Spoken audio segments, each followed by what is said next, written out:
Hi there guys, Sam here. Welcome to another video as we go through ordering a 2020 Porsche Taycan, and specifically to this one, the Porsche Taycan Turbo S. So I'll get straight into the video. So as you can see from Porsche's sort of main homepage of the Porsche Taycan, its new fully electric, sports Grand Tourer, whatever you call it. Yeah, it's quite minimalistic initially, and obviously starting from £83,367 in the UK. Certainly not a cheap car, but a really exciting car as we move into 2020. This is what we can kind of expect to see in the future. First thing I'll start off on is actually a bit of a negative. So one thing I noticed from ordering this today is that they've got a disclaimer which says, due to a temporary supply restriction of the standard Porsche mobile charger expected until July 2020, all Taycan orders must be specified with the optional Porsche mobile charger Connect at an additional cost of £767. So for every single one of these cars, you can basically add an extra £767 to. And it's kind of a little bit into the times of why it is very difficult to, push on with an electric car. It's not quite, it's nowhere near mainstream yet. It will hopefully get there and things will get solved. For me, it still kind of seems like a bit of a luxury. And in sort of 5 years' time, I reckon it would be maybe more accessible for more people. But yeah, that disclaimer aside, straight into the main stuff of it. So specifically on the Porsche Taycan S performance. So it mentions about the overboost, which is obviously it's sort of like launch control, 761 PS, 560 kilowatts, is mentally fast. You're looking at 0 to 60 in 2.8 seconds, top speed of 161. That's quite interesting. Keep pushing. A lot of electric cars, you can kind of think as they get sort of like a ton, 110 miles an hour, it's not going to have as much in it, but 161 is really, really good. Great for cruising, and to be fair, if you're outside the UK and you're on something like the Autobahn, that sort of stuff does actually matter. Even if it will probably deplete your range, it's quite cool. It's always been a party trick on electric cars, and I don't think it's something that's going to go away, even on cars that weigh quite a lot, such as this one. Talking about the range, Porsche have actually got quite an interesting sort of to estimate your journey time, and it's quite cool, and I would advise people to check it out as well. So you've got the Taycan 4S, the Turbo S, and the Taycan Turbo S there as well, and it's got its estimated range, and strangely, the further up you go the range through the Turbo to the Turbo S, the better range you get, as opposed to obviously if you look at current kind of like 911s, further you go up, the less distance you're going to go, but you'll be able to go faster. In this case, you can go faster and you can go further, which is great. And a lot of this is about, what temperature you've got the climate control set to, and all these little things, and what sort of wheels you've got fitted to it as well, how aerodynamically they all are, and what sort of driving you're doing. And it's amazing how much that does actually change the range hugely. To be honest, if I want to get an extra 20 miles to my destination, I will kind of take the hit of being either a little bit too cold or a little bit too hot personally on the climate control side of things. It's quite cool to know as your kind of like standard journey, this is what you can do. It says 179 miles for the Taycan 4S.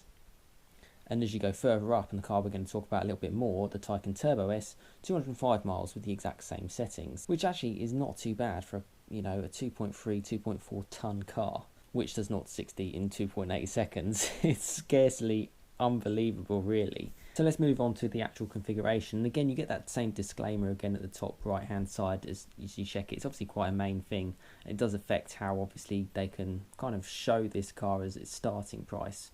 It's quite weird. They're sort of saying, yeah, you're forced to order it with this, unless obviously you order it after, I suppose, June 2020.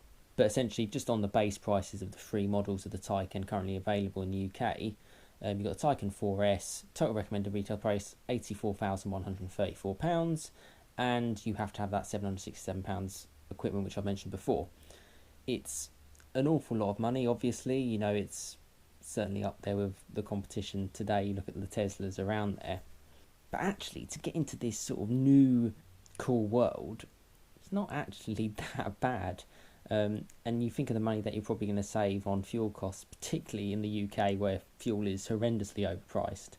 Going on to actually like the Turbo, just check the price on that.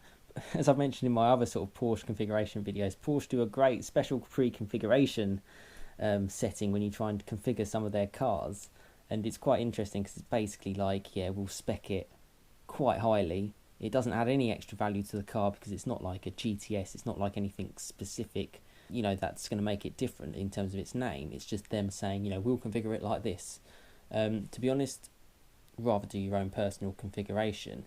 But for the Taycan Turbo, you're looking at £116,625, with that again 700 odd quid optional equipment, and that's completely standard. And for the Taycan Turbo S that we're going to talk about, you're nudging nearly 140 grand for that, which is an awful lot of money when you consider the 4S is almost 50% less, almost nearly around 80 grand. Yeah, I'd probably be more inclined to go for the 4S, but let's see what the Taycan Turbo S has got about it. So you're looking at the configuration colours, you've kind of got the standard Porsche colours really.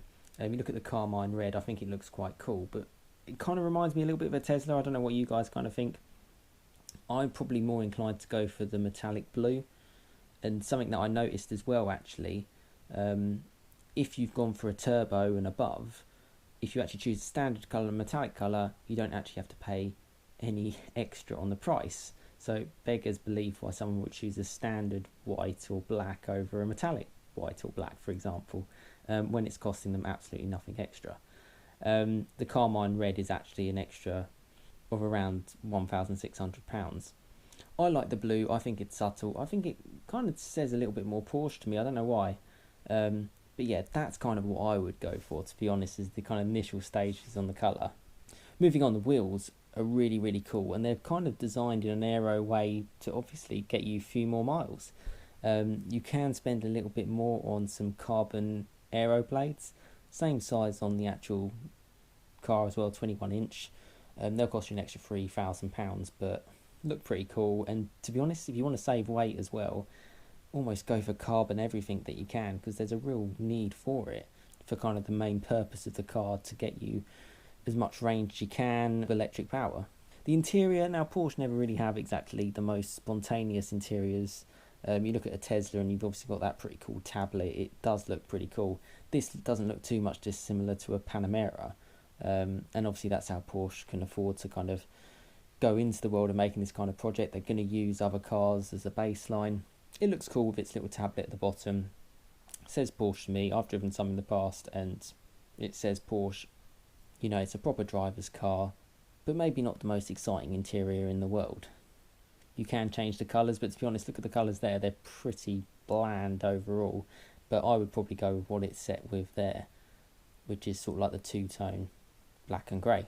The seats, so you can get the adaptive sports seats, but if you actually compare it to the comfort seats, yeah, I think I would go for the sports seats all day long, just because it's a driver's car, you know, you want to have a bit of fun. And to be fair, sometimes when companies say comfort seats, they're not that much different to the sports seats really, and you want to throw it around a few corners. I think those are the ones to go for, and I think they look a bit cooler as well. Something that I didn't realise, you could actually get quite a lot of exterior packages to it, and this is what a lot of sort of third-party companies do, and what they've kind of made their name on is doing like add-ons to cars to make them extra special or whatever they want to do. Porsche have obviously cottoned onto this, and they've offered a sports design package.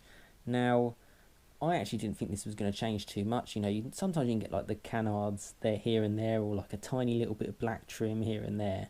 But this one actually looks like quite a big difference, because if you look at what it's like without, and then you look at what it's like with it ticked, you actually get quite a big amount of change from the front end of the car.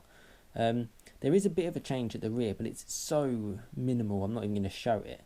But that's quite a big change at the front actually. For the money, I'm not too sure, but then if it's in carbon, you want to have the best.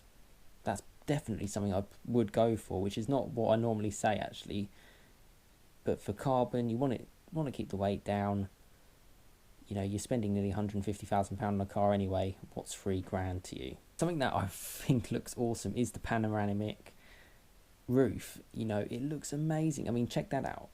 It looks like one single pane of glass right from the front of the windscreen all the way back to the rear screen. And I think it looks great. And even, you know, it's not even that much money, to be fair, just over £1,000. I would probably stay away from it, because I just think it would add more weight to the car. And it's such a heavy car, and you know, I've seen reviews on it on how they drive, and it does feel its weight basically, and that's not going to help it. So reluctantly, I would probably say against having it. It still looks good without it, but that airy feel, yeah, that's a hard one to stomach really. So I'll have to think about that. But yeah, tough choice really there. As we go a little bit onto the specs, you've got as standard, so before overboost features, which seems to be this new thing, not just on the electric industry, it's also on sort of combustion engines as well. For example, my Golf R has 296 brake horsepower, but you could get something called the 40th anniversary edition, the GTI, which had 261 brake horsepower, but then on overboost it'd have 286 brake horsepower. This is exactly the same kind of thing as stock. You get 625 PS, 460 kilowatts, which is huge. That then goes up by quite a massive amount actually. You know, you're not talking like a little bit of a jump, that's a huge jump. 761 PS is massive. Check out that torque, 1000 newton meters. I mean, that is going to shift, and because it's so quiet, you're not even really going to notice it at all. Obviously, zero emissions, hasn't got an engine, so it's not going to do any emissions. So the range, which is always quite interesting, they sort of quote, and they try. I'm guessing they try and be quite strict on this as well. You might be able to get more. You're probably more likely to get less. 250 odd miles probably sounds about right.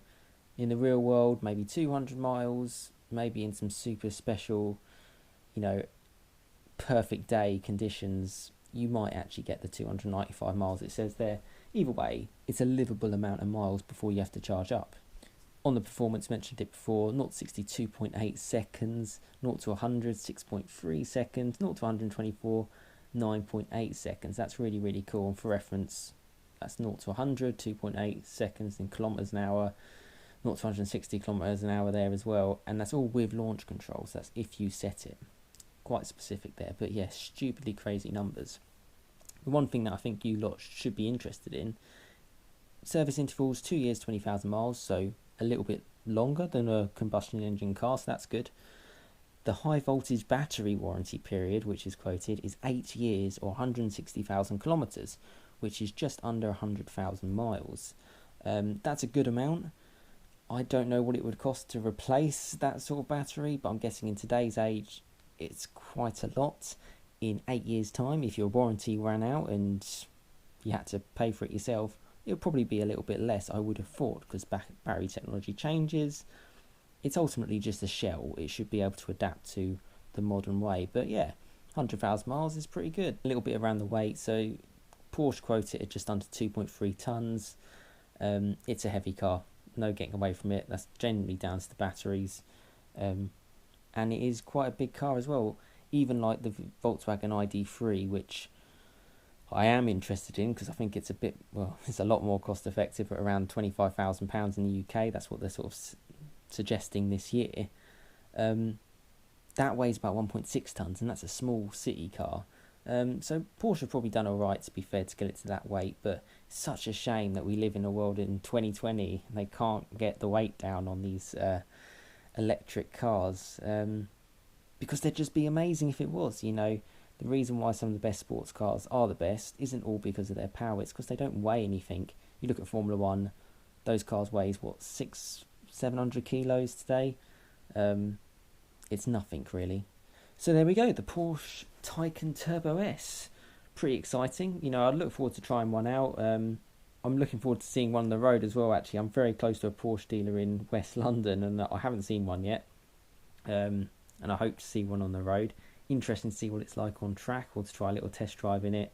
Certainly around Porsche Silverstone, their sort of test track centre. But yeah, there we go, the 2020 Taycan Turbo S, the future. Let me know in the comments what you think about this car. Let me know if you're ordering this car. I've done ordering videos before, and I've had some great comments of people getting theirs, whether it's a 4-litre Cayman GTS or a Porsche Macan or a Taycan. It's really cool to know your thoughts, and other people will find it useful as well if they're looking for this kind of car. And, you know, I think it's something really, really exciting for the future. And, yeah, look forward to seeing it on the road. But, you know, thanks so much for watching. I do a few YouTube videos on sort of car ordering. I'm a big fan of Porsche, big Fast Forward fan. I own a Volkswagen Golf R. I've done a lot of content on that as well. Big fan of VW. So yeah, if you're into that kind of stuff, please stay tuned. But yeah, give it a like if you've enjoyed this video, and subscribe for more content, and please check out my other videos as well. But thanks very much for watching, and I will see you again next time. Cheers guys.